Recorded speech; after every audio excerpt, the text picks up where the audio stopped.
जीवन की यात्रा में कुछ यादगार घटनाओं के घटित चक्र से सीखकर अपने अनुभव और शास्त्र वर्णित सार के आधार पर आज अपने सभी मित्रों और आदर्श धर्म सनातन धर्म परिवार के सदस्यों से यही कहना है।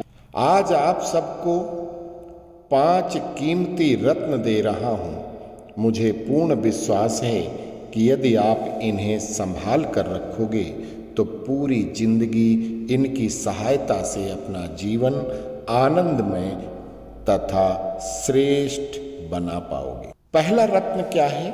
क्षमा, माफी।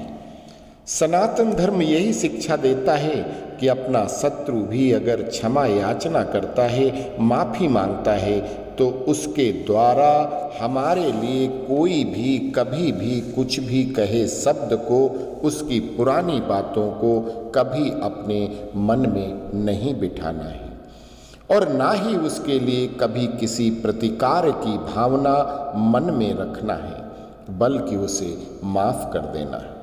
किंतु यह बातें सिर्फ सतयुग और त्रेता युग के समय की हैं, जब कोई भी शत्रु युद्ध को भी एक प्रतियोगिता की तरह करता था। छल और प्रपंच नहीं था।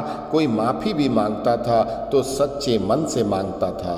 दोनों ही सच्चे दिल से एक दूसरे से शत्रुता त्याग कर मित्र बन जाते थे, जिसका उदाहरण रामायण में मिलता है सुग्रीव और विभीषण के रूप में। कलयुग में दुष्ट मोहम्मद गोरी की तरह नहीं कि जिससे माफी मांगी पृथ्वीराज चौहान ने माफ कर दिया तो अगली बार फिर छल से युद्ध करने आ गए।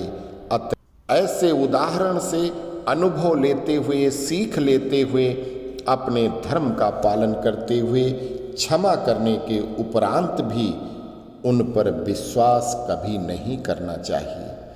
यहाँ पर हमें भगवान राम का अनुसरण करते हुए क्षमा दान अवश्य करना है, किंतु रहीम दास के इस कथन को हमेशा ध्यान रखें कि रहीमन धागा प्रेम का, मत तोड़ो चटकाए, टूटे से फिर ना जुड़े और जुड़े गांठ पड़ जाए। सबसे पहले हमें प्रेम रूपी धागा कभी तोड़ना ही नहीं चाहिए, किसी से शत्रुता करनी ही नहीं चाहिए। किंतु अगर किसी कारणवश शत्रुता हो गई है और उसके अंदर फिर से गांठ पड़ गई है, दोस्ती फिर से हो गई है, इसलिए उस गांठ की याद अपने हृदय में अवश्य रखनी चाहिए, अर्थात उसके ऊपर संपूर्ण विश्वास कभी नहीं करना चाहिए। अतः हमें शत्रुता आगे बेशक न ले जाएं, किंतु चौकन्ना रहना जरूरी होता है। दूसरा रत्न है उपकार भूल जाना। अपने द्वारा दूसरों के प्रति किए गए उपकार को भूल जाना सबसे बड़ा गुण है। कभी भी उस पर किए गए उपकार का प्रतिलाभ मिलने की उम्मीद अपने मन में नहीं रखना चाहिए। शास्त्र कहते हैं कि वह दान, वह परोपकार, वह सहायता आपकी पुण्य लिस्ट में से उसी समय नष्ट हो जाती है जिस समय आपने उसका कहीं बखान कर दिया, किसी को बता दिया, और खासकर जिसके ऊपर किया है उसको बताकर, जताकर कि मैंने आपके ऊपर ये एहसान किया है, ये उपकार किया है, आपने अपने सभी पुण्य नष्ट कर लिए। किसी सहायता परोपकार के बदले अगर आप उससे प्रति उपकार की अपेक्षा रखते हैं तो वह परोपकार की श्रेणी में नहीं आएगा, वह तो व्यापार की श्रेणी में आ जाता है। तीसरा रत्न है विश्वास। मनुष्य को अपनी मेहनत और उस परम पिता परमात्मा पर अटूट विश्वास रखना है, क्योंकि हम कुछ नहीं कर सकते जब तक उस सृष्टि नियंता के विधान में नहीं लिखा होगा। परम पिता परमात्मा पर रखा गया विश्वास ही हमें अपने जीवन के हर संकट से बचाता है और सफल करता है। हमें शास्त्र सम्मत अपने अच्छे कर्म करते रहना है। प्रतिफल देना न देना ईश्वर का काम है। इसके लिए हम एक किसान का उदाहरण देख सकते हैं। एक किसान अच्छे प्रतिफल की आशा में अपने कर्म करता है।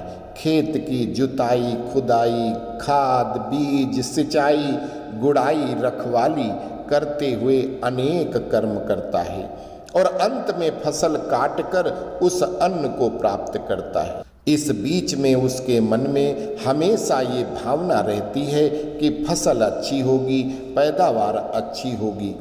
अथक प्रयत्न करता रहता है। फसल कैसी हुई, कम हुई, ज़्यादा हुई, ये फल वो ईश्वर पर छोड़ देता है कि ईश्वर की यही इच्छा थी। अपने कर्म को प्रतिपादित करता रहता है। उसी प्रकार हमें अपने व्यापार, पैसे, नौकरी, खेती या कोई भी उद्यम करते हुए ईश्वर पर अटूट विश्वास रखते हुए अपने कर्म करते रहना चाहिए। प्रतिफल देना तो परमात्मा का काम है। और चौथा रत्न है सेवा और सदाचार।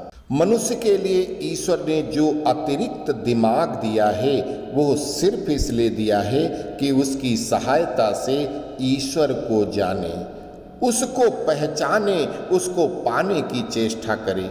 ईश्वर कहाँ मिलता है? उसके बारे में कहा गया है कि ना जाने किस भेष में नारायण मिल जाए। ईश्वर को महसूस कर सकते हो और वो तो हर जगह, हर जीवित निर्जीव वस्तु में विद्यमान है। बस उसको महसूस करने की जरूरत है। आप कब महसूस कर सकते हो? जब आप सदाचारी हो।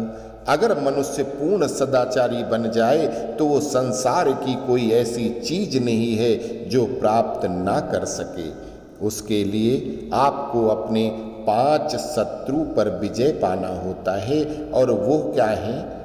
काम, क्रोध, अहंकार, लोभ और मोह। जिस दिन आप ये 5 आपके हृदय से दूर हो गए, आप सदाचारी हो गए, आप संत हो गए, किंतु अगर इनमें से कोई भी एक अंश मात्र बचा रहा तो आप अपनी मंजिल नहीं पा सकते। ईश्वर को प्राप्त करने का सबसे सरल तरीका जो वेद वर्णित है, वेदों में क्या लिखा है?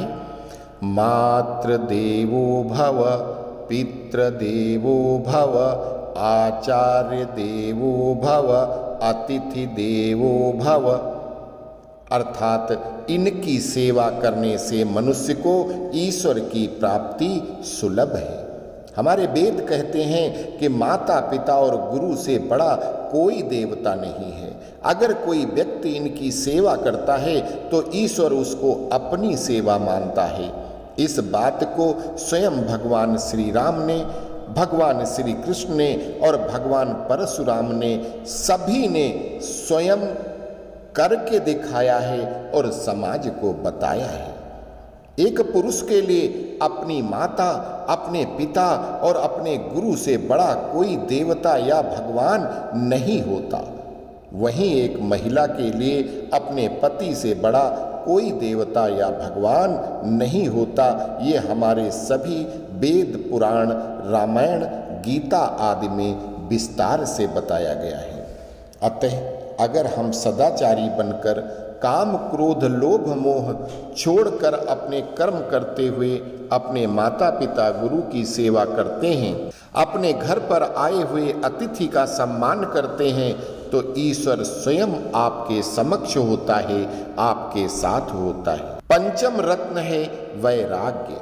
हमेशा यह याद रखिए कि जब हमारा जन्म हुआ है तो निश्चित ही हमें एक दिन मरना ही है।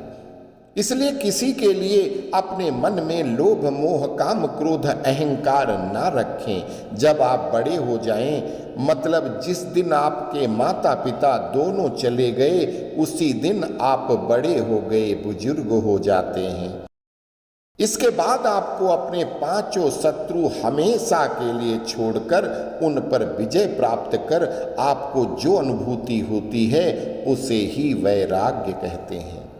अर्थात आप सांसारिक माया मोह से स्वयं को दूर करने में सफल हो गए तो ही आप वैराग्य प्राप्त कर सकते हैं। संत कहलाने के योग्य बनते हैं सिर्फ संत के कपड़े पहनकर या माथे पर बड़ा टीका लगाकर, टंट घंट लटकाकर, बड़ी जटाएं रखकर, बड़े नाखून रखकर या नागा बाबा बनकर खुद को संत, बापू, तत्वदर्शी कहलाकर बैरागी नहीं बन सकते। और जो ऐसा करते हैं वो कलयुगी कालनेमी ठग से ज़्यादा कुछ नहीं है। ये किसी भी वेद में नहीं लिखा कि संत का क्या पहनावा होगा। सच्चा संत, सच्चा ऋषि वही है जो जितेंद्रिय है, जिसने अपनी सभी इंद्रियों पर कंट्रोल कर लिया हो, जिसने अपने पांचों शत्रु को हरा कर उन पर हमेशा के लिए विजय प्राप्त कर लिया हो। वही बैरागी है, वही ऋषि है, वही ईश्वर की प्राप्ति सुलभ कर सकता है और वही मोक्ष के मार्ग पर जा सकता है। निष्कर्ष, अतः आपको अर्थात मनुष्य को अपने दैनिक कर्म करते हुए यदि आपसे ये 5 रत्न अपने पास संभाल कर रखे गए या आप रख लेते हैं, तब आप स्वतः खुश और प्रसन्न रहोगे। दुख आपके समक्ष कभी प्रस्तुत होने की कोशिश भी नहीं करेगा और अगर आपके समक्ष गलती से आ भी गया तो वो कष्ट, वो दुख परमात्मा अपने ऊपर ले लेता है। ये बात भी प्रामाणिक है। आशा करता हूँ कि ये प्रसंग आपको अच्छा लगा होगा। कृपया अपने विचार कमेंट के माध्यम से जरूर बताएं। अस्तु। जय श्री राम।